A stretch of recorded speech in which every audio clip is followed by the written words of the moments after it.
बहुत जुलम नाल मेरी वालदा मारी है, तेरी फे दिता। मेरी वालदा दी बाजू भी 3 जगह तो तोड़ी सी। मेरी वालदा इहदे वास्ते दुध रखती सी, अच्छा सलूक करती सी, पर मेरी वालदा नाल सलूक नहीं सी सही करती। मैं बड़ा समझानी।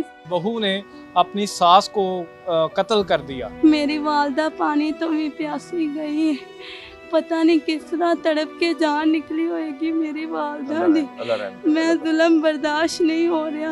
इस वक्त हमारे साथ मौजूद है मकतूला की बेटी, और इनसे हम बात करते हैं कि इनकी जो भाभी हैं उनका रवैया इनकी वालदा के साथ कैसा था, और जिस दिन ये अपनी बेटी की दवाई लेने गई उससे पहले क्या कोई घर में झगड़ा हुआ था। सबसे पहले बेटा बड़ा अफसोस है हमें आपकी वालदा के साथ जो जुल्म हुआ। आप बताइएगा आपकी भाभी का रवैया कैसा था? मेरी वालदा नाल मेरी भाभी का रवैया नहीं सी ठीक रहंदा। मैं घर नहीं सवाल भाभी ਨੂੰ ਸਮਝਾ नहीं सा इस तरह ना करो। झगड़ा किस गल तो कर दी थी भाभी थोड़ी ज्यादा? भाभी ऐसे गल गल ते झगड़ा करते थे अम्मी नाल बिला वजह। अम्मी ने कभी सख्ती नहीं की? नहीं, अम्मी कदी सख्ती नहीं सी कीती। अम्मी सुत्ती पई नु आवाज नहीं सी देंदे। अम्मी सुत्ती पई, यानी कि आपे बुजुर्गी च आपे काम घर दे करदे? हाँ जी, घर दे सारे काम खुद करदे सी, सुत्ते रहंदे सी। भाई नु कहंदे सी कि कदी जाना काम ते भाई ने ते कहंदे सी इनु रोटी बना दे ते झगड़ा करदी सी, या कहंदी सी आपे कर लो। यानी कि अपने खावंद नु भी खाना नहीं सी बना के देंदी? अपने खावंद नु भी खाना नहीं सी बना के देंदी, वालदा नु भी नहीं सी पुछदी। अगर अम्मी किते कह देंदे सी तबीयत नहीं सी अम्मी दी ठीक ते आंदे सी खाना बना दे ते अम्मी नाल झगड़ा करदे सी। ते तुसी भी मदद करदे सो अपनी हाँ वालदा दी? जी, मैं वालदा दी मदद करनी सा। मैं समझानी सा मेरी वालदा नाल इस तरह ना बोलिया कर, लेकिन नहीं सी सही समझदी वालदा नाल। ਤੇ ਜਿਸ ਦਿਨ ਤੁਹਾਡੀ ਵਾਲਦਾ ਨੂੰ ਤੁਹਾਡੀ ਜਿਹੜੀ ਭਾਬੀ ਨੇ ਮਾਰਿਆ ਹੈ, हाँ जी, ਉਸ ਦਿਨ ਤੁਸੀਂ ਕਿੱਥੇ ਸੋ, ਔਰ ਜਦੋਂ ਵਾਪਸ ਆਏ ਕੀ ਹਾਲਾਤ ਸਨ? मेरी बेटी मोशन कर रही सी बार बार।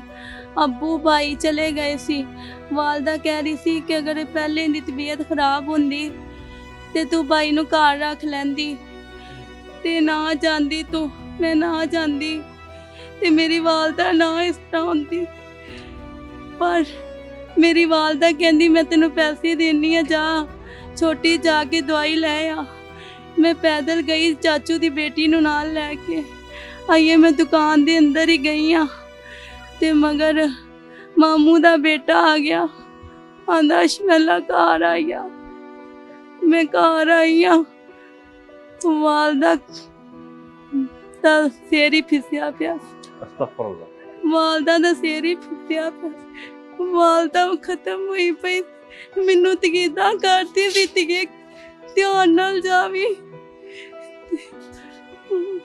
मैनू इंसाफ चाहिए। मेरी वालदा नाल जिस तरह जुल्म कीता है, बहुत जुल्म नाल मेरी वालदा मारी है, तेरी फे दिता। मेरी वालदा दी बाजू भी 3 जगह तो तोड़ी सी। मेरी वालदा इहदे वास्ते दुध रखती सी, अच्छा सलूक करती सी, पर मेरी वालदा नाल सलूक नहीं सी सही करती। मैं बड़ा समझानी। ये जो बेटी है अभी भी माँ की तकलीफ में है, अल्लाह रहम करे ये मेरी किसी वालदा दुश्मन को ना नाल दिखाए। बहुत जुल्म कीता है। मेरी वालदा दा सिर ही फेर दिता। ये बता रही है कि इसकी वालदा जो है उनका सर ही इस हद तक उसने मारा था कि पूरा सर जो है छेनियां मारियां मेरी वालदा दे सिर च। मेरी वालदा दा ब्लड तेज सी, वरना मैं वालदा नु नाल लेके जाना सी। मैं कदी कल्ली नहीं सा गई घरों बाहर। उस दिन मेरी वालदा दा बीपी तेज सी, मेरी बच्ची दी हालात नहीं सी सही। मैं नाल लै गई वहाँ बच्ची नु। अम्मी कहंदी पुत्तर मैं ठीक है, तू चली जा, अल्लाह दी सुबुर्द खैर नाल जावी, सड़क ध्यान नाल लंघी। ये माँ की ताकीद होती है हमेशा जब ताकीद बच्चा कोई होती जाता ना बाहर, जो ये बच्ची बता रही है। घरों घर आई, वालदा दा सिर ही फिसया पिया सी, बीपी तेज सी। मेरी वालदा नु पई नाल जुल्म होया है। बेटा इन्ना दसो कि जिस टाइम तुसी गए हो उस तो पहला कोई आपस में बहस नहीं हुई सी ਤੁਹਾਡੀ ਵਾਲਦਾ किसी ਦੀ? किस्म दी कोई बहस नहीं सी हुई। उस टाइम की करदी भी ਤੁਹਾਡੀ ਭਾਬੀ की कर रही थी? भाभी बर्तन जोड़ के भाभी फर्श धोन लगे सी बाहर। वालदा लेटी हुई सी बरांडे च चारपाई ते मूँह ते कपड़ा लिया होया सी। बीपी उन्हां दा तेज सी, उन्हां ने कोई चीज़ नहीं खाधी वालदा ने। मेरी वालदा पानी तो भी प्यासी गई है। पता नहीं किस तरह तड़प के जान निकली होएगी मेरी वालदा दी। मैं जुल्म बर्दाश्त नहीं हो रहा जिस तरह मेरी वालदा गई। इतनी जालिम औरत थी जी वो, मुबैना तौर पर जिस दिन ये बच्ची गई अपनी बेटी को लेके, उसी दिन इसकी वालदा की भी तबीयत खराब थी और वो लेटी हुई थी और उस वक्त वो थोड़ा बहुत घर का काम काज देख रही थी और उसी दौरान मुबैना तौर पर न जाने उसके ज़हन में क्या ऐसी शैतानियत आई कि उसने अपनी सास को बड़ी बेरहमी से कत्ल कर दिया। ये बच्ची बता रही है कि ये भी बड़ा समझाती थी अपनी भाभी को प्यार से कि वालदा का रवैया अपनी बहू के साथ बहुत अच्छा था। मेरी वालदा बहुत प्यार करती, बहुत ज्यादा।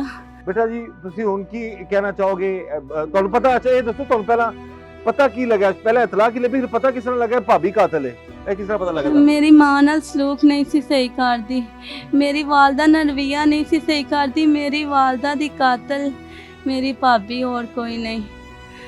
मेरी वालदा ਨਾਲ तो आज ਸਲੂਕ इस टाइम नहीं उस टाइम कौन सी कार में उस टाइम भाभी घर ही सी हाँ जी की ड्रामा कर दी किसी को? भाभी कह रही सी मैं बर्तन साफ कर रही सा, खुरे च बैठी बर्तन साफ कर रही सा, बाहरों दो औरतां आईयां ने, उन्हां ने कत्ल कीता है। लेकिन नहीं, मैं जदों घरों गई हाँ ना, भाभी बर्तन जोड़ के ते फिर ना बरांडे विच फर्श धोन लगे सी। मेरी उस दिन बच्ची नहीं सी ठीक, वरना मैं करना सी। इंसाफ चाहिए, जिस तरह मेरी वालदा नूं कत्ल कीता ना, इस तरह ही इन्हां नूं करना चाहिए। जिस तरह मेरी वालदा नाल जुल्म होया है, मेरी वालदा दा सिर ही फेर दिता है। ये जी बार बार ये बच्ची इल्तिजा कर रही है, अल्लाह ताला ये वक्त किसी दुश्मन को भी ना दिखाए कि अपनी माँ के लिए वो तड़प रही है। पूरा खानदान डिस्टर्ब हो चुका है, पूरा खानदान जो है वो बिखर गया है एक औरत के गुस्से की वजह से, जो कि इस खानदान की बहू थी, जिसने बड़ी बेरहमी से अपनी सास को मुबैना तौर पर इस तरीके से कत्ल किया कि उनका सर तक जो है वो देखने के काबिल नहीं था। बच्ची बता रही है कि सारे वो बाजू टूटे हुए थे, बाजू पर 3 जगहों से एक बाजू टूटा हुआ था, सर पे जख्मों के निशान थे। और हम यही चाहेंगे कि इस जालिम औरत को कानून के मुताबिक, जिसने अपनी सास को बड़ी बेरहमी से मुबैना तौर पर कत्ल किया है, निशान नहीं थे, ये भेजा ही बाहर निकाल दिया, सारी फेंक देता। ये बच्ची बता रही है, आंखों देखा हाल बता रही है कि पूरा सर जो है वो खुल चुका था और दिमाग तक नजर आ रहा था।